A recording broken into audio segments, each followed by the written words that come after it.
Welcome to episode number 353 of the Mindful Marketing Podcast, where I am determined to help you create simpler, smarter marketing solutions. And today I have Brooke Adams on the show to talk about a conversation that's near and dear to my heart.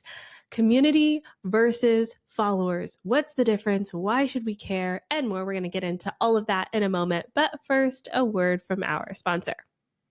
Riverside is the all-in-one podcast recording and editing tool that I use for this right here show.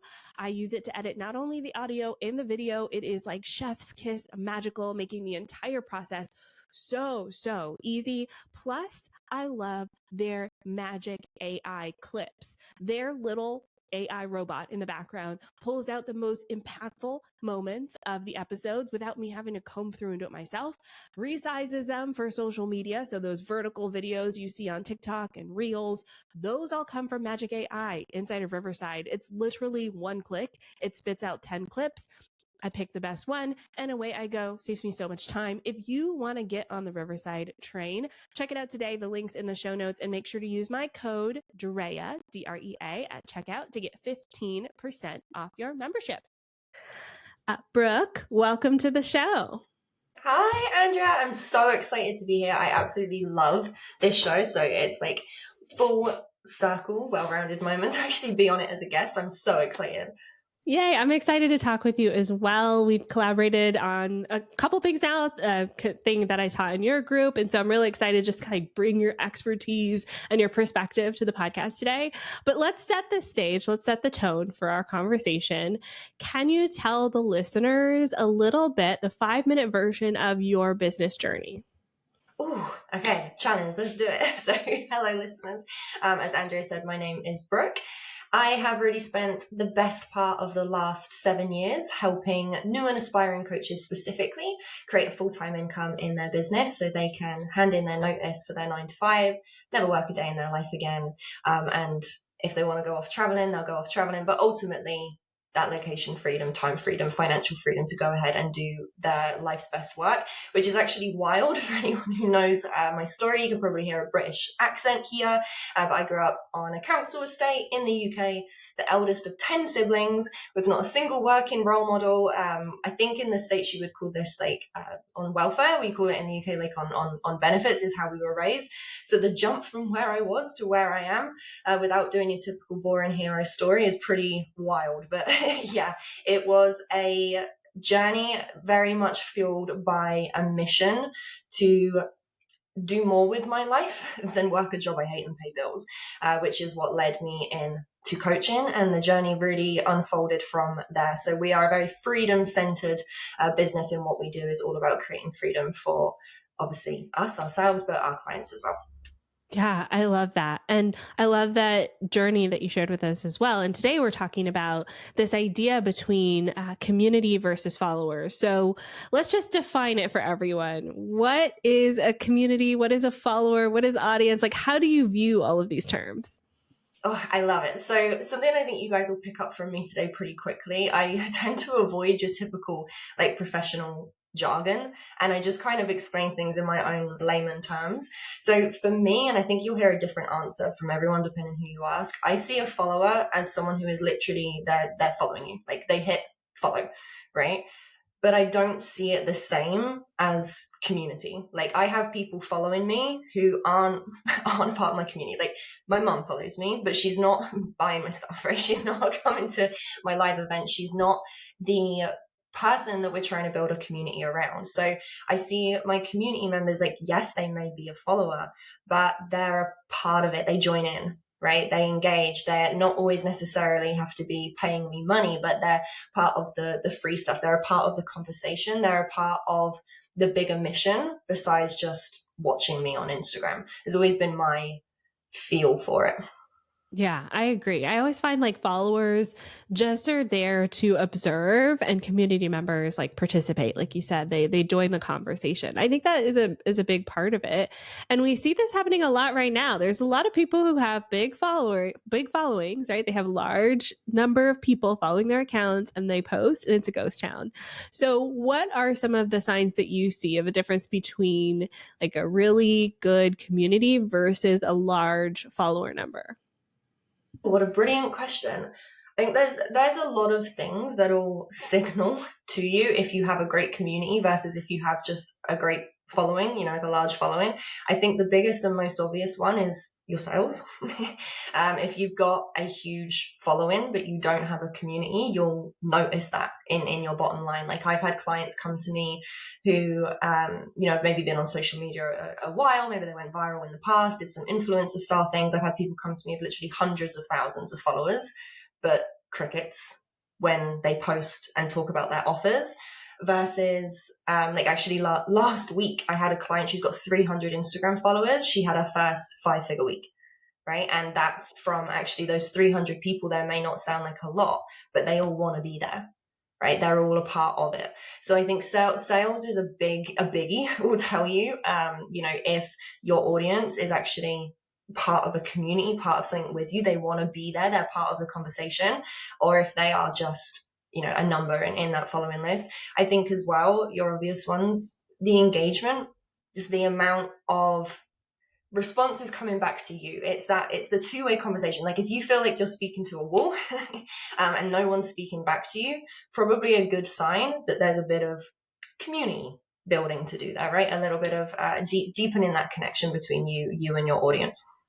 Yeah, I love the example that you gave to the coach with 300 followers, because I think, part of us is like, we look at that number, we go, oh, only 300, but 300 is actually a lot of people. Like, I feel like social media has warped our perception of numbers sometimes. Like 300 is still very significant. So I wanted to ask some follow-up questions, but stop me if anything is like too far or too personal for that particular coach. But I'm curious about taking those 300 people and getting them into a program. So in a hypothetical scenario, for instance, so 5 years ago, I would have said, oh yeah, totally easy, 300 followers, book out your program, no problem. But I'm finding here now and today in 2025, that's a lot more challenging. So I'd be curious to hear more about some of the strategies that you recommend to coaches, especially those who have smaller, tight-knit communities.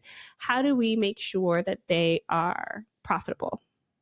What a fantastic question. I think there's a lot I could say here. I think one of the things that are going to be most impactful for anyone trying to make a good living through their business when they have a small audience or a small community is going to be the actual products that you're selling. So this woman in particular, with the size of her audience, it wouldn't make sense for us to try and sell digital products and courses and things that cost $20, $30, $50 because the volume isn't there. Right? We don't have enough eyes to buy things at that much volume, at that much repetition to actually create an income that's sustainable. So in this example, we've actually focused on selling very high ticket so that we don't need a huge volume of sales. We need 1 or 2 people that week, or even for some of my clients that month, we need 1 or 2 people that are ready to move, that are ready to dive in. So if we're going to think down that path, and that's always has generally been my best advice, like my thing is getting people full-time in their business, right? So it's always where do you start?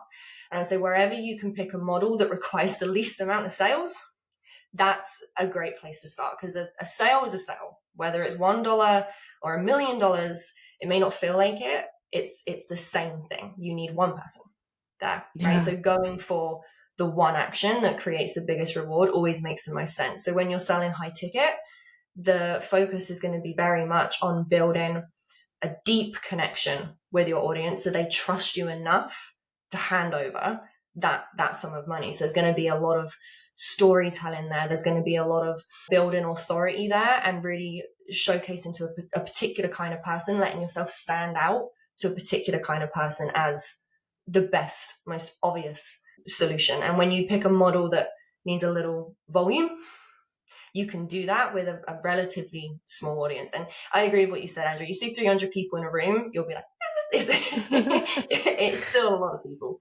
Yeah. This is why I'm so much a fan of services. I know people kind of like dog on service-based businesses, but honestly, for anyone starting out or even anyone who just needs a like cash injection, cash flow, when we think about services, people always need support. and you don't need as many sales. Like you just don't. And so smaller audiences are primed for that. I love that. Okay. So talk to me more about this idea of community and how strong communities lead to sales. So you talked about the product itself, but what else can we do as business owners to really help convert that small community into a paying client or customer? Amazing question. So there's a few stances to this. There's creating those original customers in the first place. And then there's also the benefit of keeping those customers around. So something that I don't think this is an original thought. I'm fairly certain I've picked this up from somewhere. So apologies. I don't know who to credit this to, but whoever said it is great, is that people will turn up for the value, but they will stay for the community. So when I think about my business as well and my clients' businesses, what makes income from that business so reliable, so consistent that we can, hand off everything else and go full time in it is quite often repeat customers, like a lifetime journey of that customer where people don't just buy from you once, they buy from you again and again and again and again and again. So we can put out, this valuable free content that will call in your people. But once they've got that value, they have no reason to stay unless you give them one. So when we think about community, for me anyway, when I think about community, this is about letting your people, your tribe, become a part of something with you that is bigger than you. So there's a group of people here with a shared mission, shared values, where they feel seen, they feel heard, they feel validated, and they want to keep coming back to that. They want to stay a part of that, which means not only does this help get people, those customers in your world in the first place, it helps to keep them there. And they will, birds will forever flock together. They will bring their people, get this space is amazing, become a part of this space, which means as you build and grow your business and the things that you have to offer, that community can grow and build with you. Yeah. Have I answered your question? I feel like I start somewhere and go somewhere else. Yeah, no, you've highlighted a really good point, which is what I call advocates, because I feel like we spend so much time getting new clients and customers when, to me, in my humble opinion, it is more important to keep our current customers because they then become marketing for us. Like they bring in the people for us and they go out and spread the good word of our business. And so I definitely agree with you there. I think one of the challenges, though, that a lot of businesses have and coaches is finding new people to bring into their community. So what do you think about that? What are some of the things you're seeing your coaches do to bring in new people into their communities? Oh, fantastic question. So there's here that attraction piece, like you want to become that magnet, right? If you like, that calls in your ideal people, the people that you really want to see inquiring on your offers and jumping into your programs. And that is where I think that initial kind of value comes in. Like it's not here where we're going to be like, this is an amazing group of people. You want to be a part of this. Like they don't know that yet. So it's not so much the community stance. I feel that gets them there in the first place. That keeps them there and it keeps them going on that journey, and it plays a role in the nurturing piece. But this quite often I see is where, like I said, that value comes in and showcasing and demonstrating that value. So with a lot of my clients, for example, we may create freebies, are a really nice way to do this. This could be your more typical kind of lead magnet, like a masterclass or an ebook, or even like live events and free challenges and things that you are putting out there that anyone who asks to join are your people, right? So for example, if anyone does a quick little bit of digging into my world, it won't take long before you stumble upon my lead magnet. Right, so we have a very, very popular masterclass that shows people how to sign clients through their social media content. And it's worded specifically for new and aspiring coaches. Now, I know full well if you've downloaded that, you're a new or aspiring coach, you want to sign clients through your social media content, you're probably a perfect fit for our community, as best as I can get from one little title. So actually making these things available and getting that word out there can attract that person into your world. And from that place, it's nurturing this person to a point of becoming a customer. And that's where I think the community comes in, giving them something to keep coming back to, right? Keep being involved in, keep joining in the conversation, keep engaging, keep seeing that value. Ultimately, intention being that know, like, and trust factor. right? Which we all know to death, using it to help that person in particular feel like they know you, like you, trust you. And that's when these people or these followers or these community members will start becoming customers. Yeah, awesome. Love that. Thank you. So one of the things too that I hear a lot with communities is when communities kind of fade or fizzle out. It's a challenge that happens a lot. So for example, one of the coaches that I work with, she's more of a coach for new moms, and so they naturally fizzle out as their kids get older, right? Like they don't need that support anymore. And so for her, she's constantly bringing in new people. But for other people, it could be, for a vast number of reasons, people just lose interest or the algorithm doesn't show their posts anymore. So what do you think about this kind of like ebb and flow of communities as they grow, or especially as they fizzle out? How would you support your coaches and what would you tell them if they came to you with this challenge? Oh, what a fantastic question. I feel like I've said this 20 times on this podcast. You have some brilliant questions. So I'm going to give a response that I don't think would be the response most people would expect. I have noticed with the amount of people I've worked with, you'll get results relative to how you show up. So what I mean is, if you are showing up and giving your all to your community and you're not feeling like you're getting much back, it won't be long, even if you are the best, you have the best intentions and you care about this, it won't be long before the action you're taking stops making sense. And you will, whether you haven't noticed it yet, start to die down the amount of love and effort and attention that you're putting into your community. And what I would always say to my clients is show up relative to the results you want, not relative to the results you have. So a really tangible example I'll see of this is a client will come to me and they'll say, no one is responding to my questions that I post. No one's engaging. So they stop asking questions because they're embarrassed about the fact no one's responding. But if you don't ask questions, no one's going to answer. So what I quite often find when people tell me their communities are fizzling out is because they have been fizzling out with it, right? So it would be a person specific. Like if someone came to me and said, this is the specific problem I'm seeing in my community, maybe there's a re-engagement strategy, or maybe there's something we could do to actually work on that directly. But on the whole, this is usually a case of you leading to create the results you want to see. Like I remember when I created my community, there was 4 people in the room at first. 1 was me and 1 was my mum, and 2, I think, were actually other coaches on my cohort. But I showed up and I delivered live trainings like there were thousands of people in the room. Like millions of people were going to hear my stuff. I posted questions every single day, like thousands of people were going to answer, even when no one did. And eventually, the results started to catch up with the action that I was taking. So it won't be for everyone. Like there will be people out there listening to this, like, Brooke, what the hell? I'm doing everything and it's not going anywhere. And that happens. And maybe there's something strategic you want to look at there. But usually, in my experience, 9 times out of 10, if a community is fizzling out, it's in response to how you've changed the way you're showing up. And with reflection and dropping a little bit of pride, you can normally clock that yourself. Yeah, I see that happen so many times too. I think people think the timeline is going to be shorter than it is. They're like, oh, I posted for a month and no one's responding, so I'm going to stop posting. But sometimes this stuff takes a really long time to build up. And I always try to remind people, like, I've been filming videos online since 2007. I've been blogging since 2004.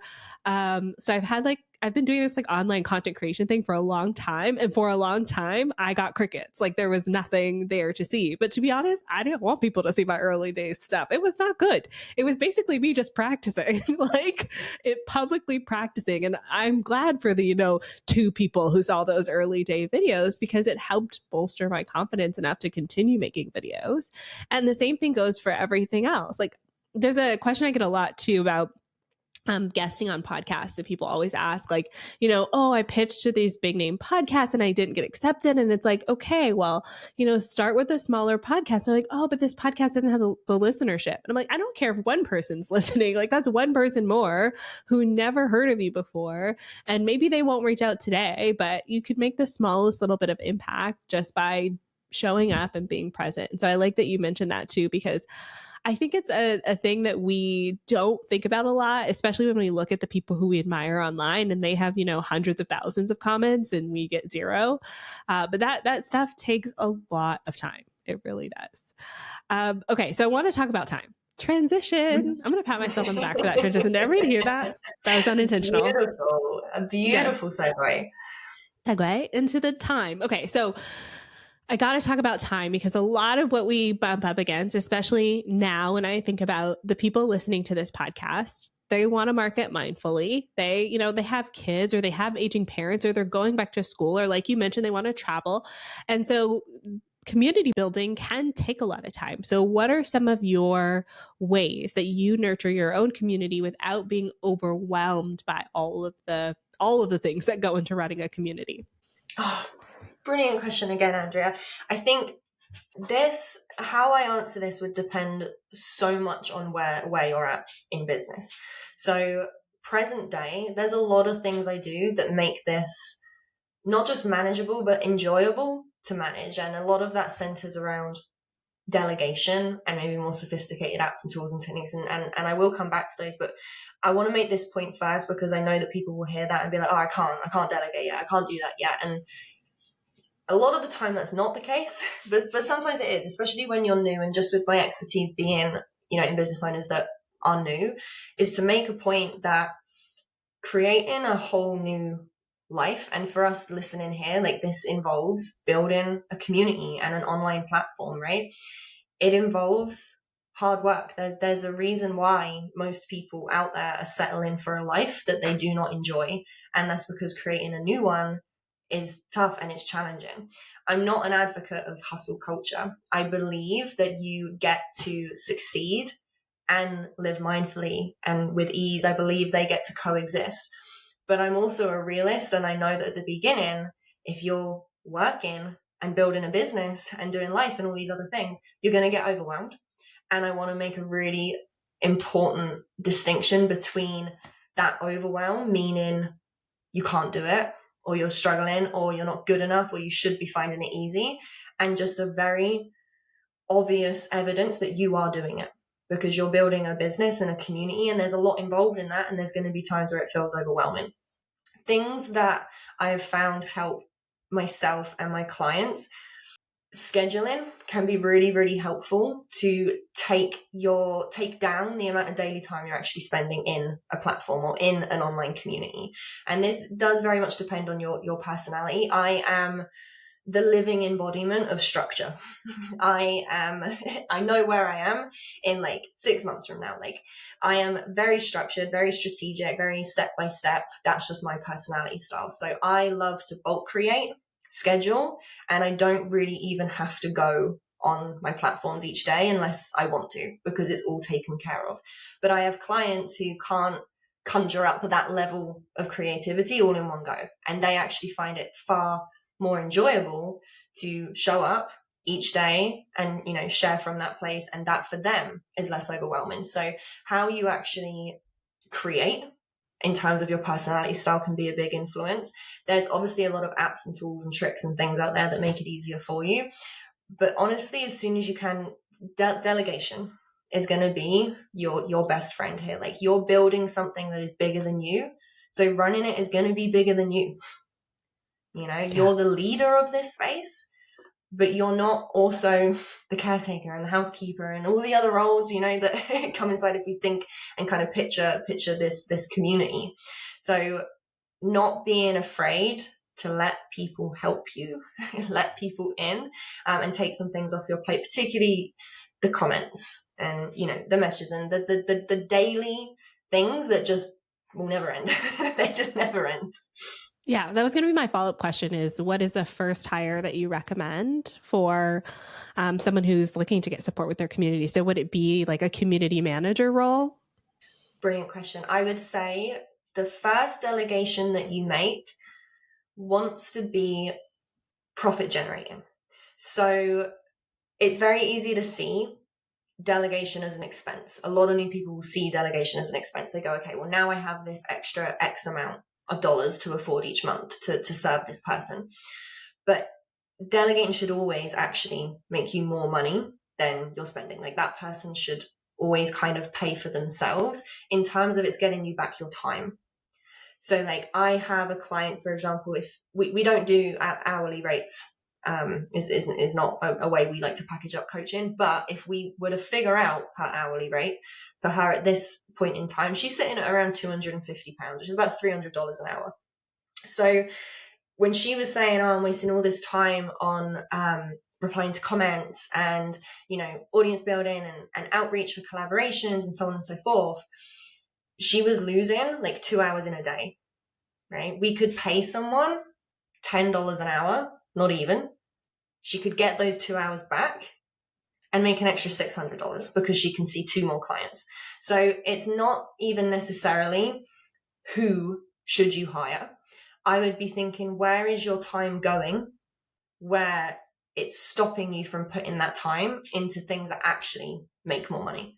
And whatever that thing is, it's different for everyone. Like I have clients who it's a cleaner. They need a cleaner because they spend so much time cleaning. It's not always the obvious thing in your business, but wherever that person can get you your time back so you can either see more clients or chill more or whatever, right? It's whatever you want to do. That's what makes the most sense early in the game, in my opinion.